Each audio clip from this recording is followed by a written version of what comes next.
दोस्तों बहुत से उम्रा ज़ायरीन समझते हैं कि उम्रा वीज़ा में सारा कुछ ही शामिल होता है। बाज़ लोग जो उनको यही नहीं पता होता कि उम्रा वीज़ा में क्या क्या चीज़ें ऐड होती हैं। कुछ चीज़ें बाय डिफ़ॉल्ट होती हैं और कुछ चीज़ें हम अपनी मर्ज़ी से हासिल कर सकते हैं। दोस्तों चंद साल पहले अगर देखा जाए तो उम्रा वीज़ा हम लगवाते थे तो उसके साथ हेल्थ इंश्योरेंस ऑटोमेटिक ऐड होती थी, बाय डिफ़ॉल्ट उसी के अंदर फ़ीस शामिल होती थी। लेकिन ट्रांसपोर्ट जो थी वो हमारी मर्ज़ी होती थी, हमने लेनी है या नहीं लेनी। लेकिन अब थोड़ा सा सऊदी सिस्टम चेंज हो चुका है। अब आपको कम से कम उम्रा वीज़ा के साथ चाहे आप 3 महीने का ले चाहे 30 डेज़ के लिए ले, आपको जद्दा से मक्का के लिए ट्रांसपोर्ट लाजमी लेनी पड़ती है। या फिर अगर 3 महीने का लेके कामा होल्डर की बेस पे आप जद्दा या मदीना एयरपोर्ट इस्तेमाल करते हैं तो फिर आपका जो स्पॉन्सर जिसको बोलते हैं, जिसने इनवाइट आपको किया होता है, वो खुद आपको अपनी गाड़ी पे रिसीव करने आएगा। मतलब वहाँ पे थोड़ा सा नकाबा सिस्टम, थोड़ा सा इंतज़ामिया टाइट होती है नुसुक वालों की तरफ से, तो आपको जद्दा से मक्का के लिए ट्रांसपोर्ट लाजमी लेनी पड़ती है। तो फ्रेंड उम्रा वीज़ा के साथ एक तो ट्रांसपोर्ट ऐड होगी, सेकंड नंबर पे हेल्थ इंश्योरेंस इसमें ऐड होती है। हेल्थ इंश्योरेंस में कोई एक्सीडेंटल मसला या अचानक कोई आपको बीमारी होती है तो बिल्कुल फ्री में आप 80,000 सऊदी रियाल के बराबर इलाज करवा सकते हैं।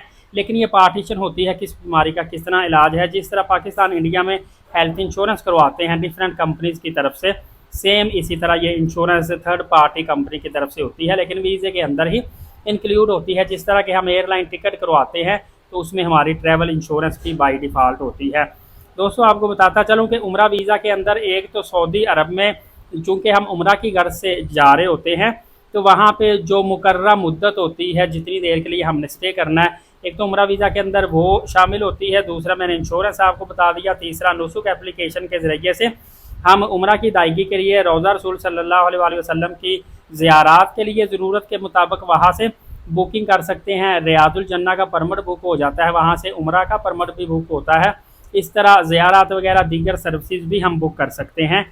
वो उम्रा वीज़ा लगा होता है तो उसके बाद बॉर्डर नंबर वगैरह लगा के फिर हमारी बुकिंग पॉसिबल होती है। और उम्रा वीज़ा के अंदर जो जो चीज़ें शामिल नहीं होती, इसमें एयरलाइन टिकट होती है, मक्का मदीना की होटल बुकिंग होती है, इसी तरह एयरपोर्ट ट्रांसफ़र वगैरह, खाना, मकामी ट्रांसपोर्ट होती है, और इसी तरह ज़ियारत मक्का मदीना, ये चीज़ें इसमें शामिल नहीं होती, ये अपनी मर्ज़ी से आपने लेनी होती है। अलबत्ता जो 4 साइड आपका ट्रैवल होता है ना, वो जब ट्रांसपोर्ट आप लेते हैं तो मक्का से मदीना, फिर वापसी मदीना पाक से मक्का और वापस फिर जद्दा जो आना जाना, ये इसमें शामिल होता है। इसी तरह अगर आप उम्रा पैकेज लेंगे तो इसमें रिटर्न एयर टिकट शामिल होती है, होटल शामिल होता है, एयरपोर्ट ट्रांसफ़र होता है, मक्का मदीना ट्रांसपोर्ट होती है, और बाज़ जो ग्रुप जाते हैं उसमें खाना भी शामिल होता है, कुक वगैरह वो साथ लेके जाते हैं, खाने पीने का बंदोबस्त करते हैं। इस तरह काफ़ी सस्ता भी पड़ जाता है और ज़ियारत वगैरह शामिल होती हैं। और दोस्तों उम्रा वीज़ा ई वीज़ा होता है, ये सिंगल एंट्री वीज़ा है, 45,000 रुपये में आपको मिल जाता है, और आपने अपने पासपोर्ट की स्कैन कॉपी तस्वीरें देनी होती है। बच्चों के लिए FRC रिक्वायर होता है।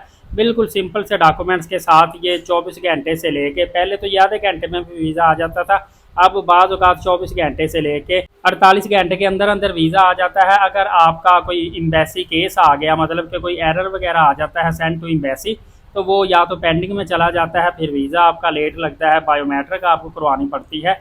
इस तरह छोटे मोटे मसाइल होते हैं। बहरहाल ये टूर ऑपरेटर का काम है, मैंने आपको सिर्फ सीधा सी मालूमात दे दी हैं ताकि आपको बेसिक पता चल जाए। फर्दर अपडेट जानने के लिए एलीट साकिब यूट्यूब चैनल को सब्सक्राइब कर लीजिएगा। नमाज कायम करें, नबी पाक सल्लल्लाहु अलैहि वसल्लम पे रोज़ाना कसरत से दुरूद पाक भेजा करें और कुरान पाक की तिलावत किया करें। इजाज़त दे, अल्लाह हाफ़िज़।